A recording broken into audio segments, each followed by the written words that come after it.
Hello bakunzi ba Juju Vibe TV, nizere ko meze neza, nanjye meze neza. Twagarutse rero muri Juju Kitchen, ngira ngo murabibona twaje twabyambariye. Uyu munsi tugiye gukora chips masala. Chips masala rero nuyirya ntabwo uzongera kurya ifiriti isanzwe.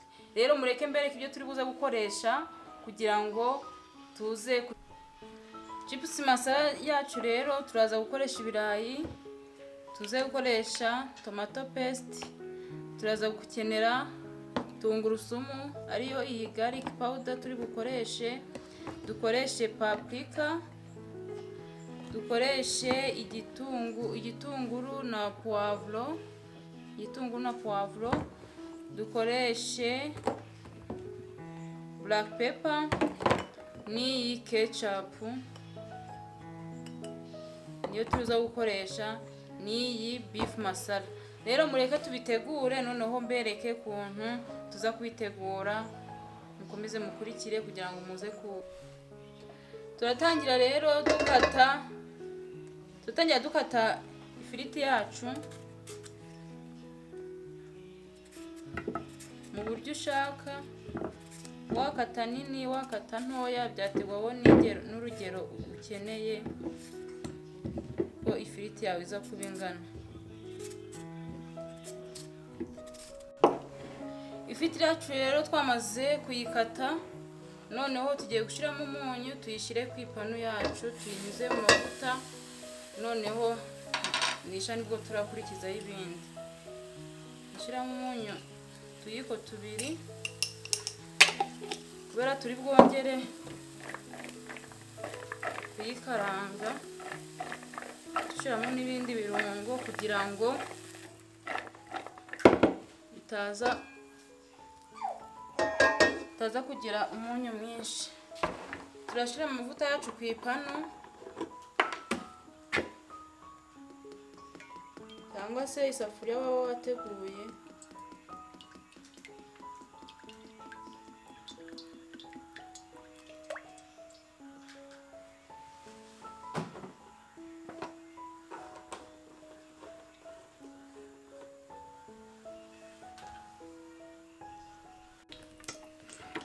amavuta yacu yahiye. Rero reka dushyiremo ifiriti.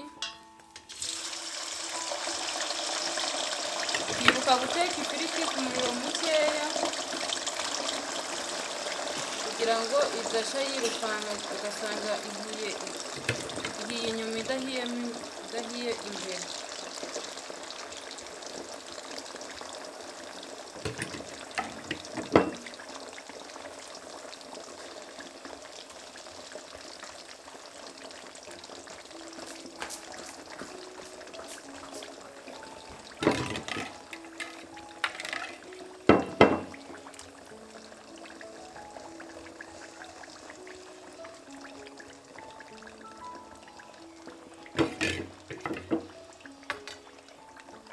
Ifiriti yacu rero reka tuyireke ishe yitonze, ubundi natwe tube dutegura ibitunguru na poivro n'ibindi tuza gukoresha mu kanya igihe ifiriti yacu iza kuba ihiye.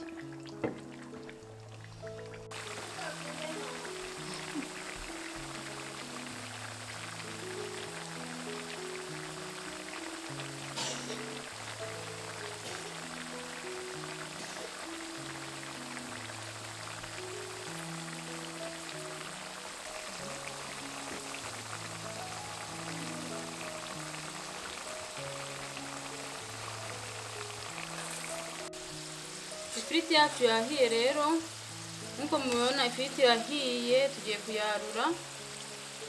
Noneho wakurikireho ibindi bikurikiraho. Komeze mukurikire, mbibutsa gukora subscribe, like, comment na share kugira dukomeze tubane kuri Juju Vibe TV muri Juju Kitchen.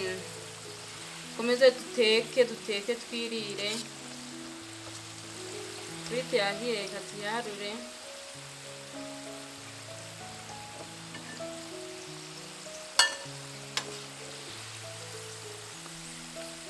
Twamaze kuyarura, noneho tugiye kuyikaranga ku ipanu.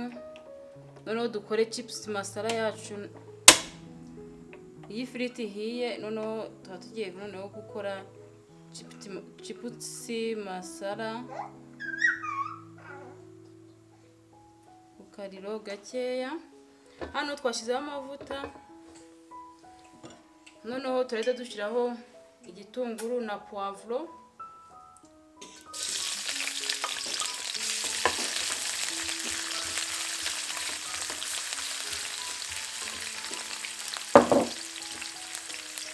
Igitunguru cyacu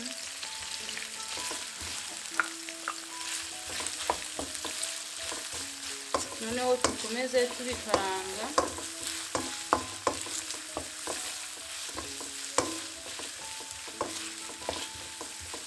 kugeza bihiye.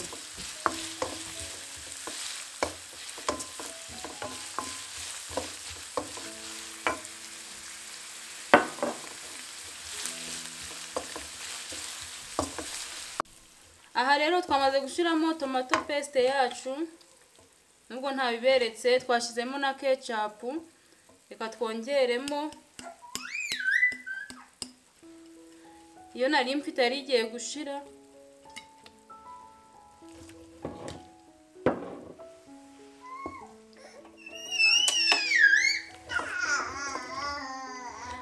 Noneho twashyizemo na paprika, dushyiramo black pepper, dushyiramo na garlic powder, twashyizemo n'iyi beef masala.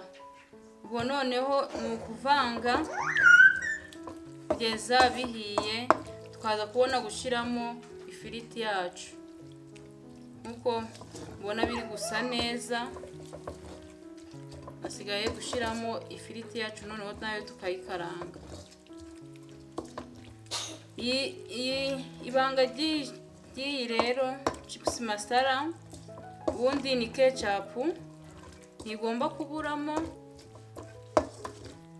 na tomato paste ukoresha cyangwa sauce tomate cyangwa se gatomu, noneho na biriya birungo by'amafu bitewe ni. Rero ibirungo byacu byahiye, noneho kadushyiremo ya firiti, tutangire noneho twongere tuyivange neza. Nayibona noneho ukayikaranga ikivanga na bya birungo. Iyi chips masala iryoha kubi, nawe wazajya uyitegura kugira uhore ugaburira ifiriti isa umweru, noneho ukazajya utegura noneho ifiriti isa gutya. Aideni urabona ko chips masala yacu irasa neza, irahumura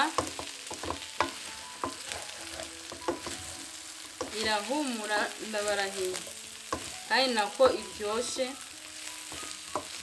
Nta wundi munyu twongeramo kubera ko hari uwo twabitekanye, abo twakoranye n'ifiriti, niyo mpamvu nta wundi munyu dushyiramo. Kugira ngo murabibonye chips masala yacu ko isa neza kandi irahiye, hasigaye kurya kuyarura ubundi tukirira.